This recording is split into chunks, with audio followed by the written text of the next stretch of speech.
না কোনো স্বাস্থ্য ভবনে অর্ডার ছাড়া ইনসেনটিভ ছাড়া আমরা কোনো কাজ করতে বাধ্য নই।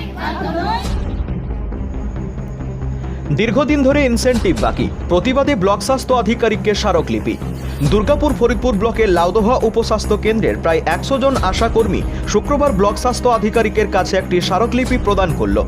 ব্লকের আশাকর্মীদের অভিযোগ, প্রায় 4 মাস ধরে তারা পাচ্ছেন না কোনো রকম ইনসেনটিভ। 2024 সাল থেকে আজ 2025 পর্যন্ত হয়নি কোনো পিএলআই বিল এবং ফোন বিল। পাশাপাশি আশাকর্মীদের দাবি, নিক্ষয় শিবির নামে যে প্রকল্প শুরু হয়েছে তাতে প্রত্যেক আশাকে প্রত্যেক দিন 40 জনের কফ পরীক্ষার জন্য নিয়ে আসতে হবে, অথচ এর কোনো অর্ডার কপি এখনও পাওয়া যায়নি। এছাড়াও এই কাজের জন্য কোনো পারিশ্রমিক পাওয়া যাবে না, এমনই নির্দেশ থাকায় আজ আশাকর্মীরা এই বিক্ষোভ কর্মসূচিতে নামতে বাধ্য হয়েছেন।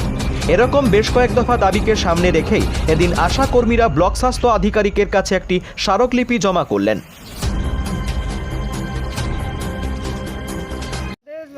যেহেতু 4 মাসের ইনসেনটিভ, প্রথমত 4 মাসের ইনসেনটিভ আমরা পাইনি।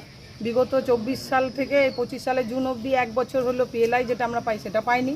হ্যাঁ, 6 মাস কি 9 মাস প্রায় হতে চললো, ফোন বিল আমরা পাইনি। এতগুলো হচ্ছে আমাদের দাবি, মানে আমরা পাইনি, আমাদের অধিকারের টাকা এগুলো আমরা পাইনি এখনো পর্যন্ত। এর ওপরে আমাদের ওপর রিসেন্ট চাপানো হয়েছে যে একটা নিক্ষয় শিবির বলে একটা ক্যাম্প করা হচ্ছে, যেখানে পার আশাকে 40টা করে মানে কফ নিয়ে যাওয়ার জন্য পেশেন্টকে পাঠাতে হবে এক একটা সাব সেন্টারে। মানে যদি কোথাও 4টে আছে সাব সেন্টারে আসা, কোথাও 5টা আছে, যেখানে যেমন হবে 40টা করে অ্যাটলিস্ট দিতে হবে সবাইকে।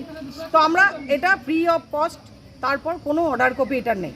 তো এইটার এগেনস্টে বিশেষ করে আমাদের আজকে আসা এইটার এগেনস্টে, যে এটার অর্ডার কপি আমরা দেখতে চাই। আরেকটা কথা, এইটার এগেনস্টে কোনো টাকা আছে কিনা সেটাও আমরা দেখতে চাই। আর পাবলিকরা কিন্তু কেউ আসতে চাইছে না, আশাদেরকে দিয়ে নিজের হাতে বলছে কপটা বুয়ে পাবলিকের কপ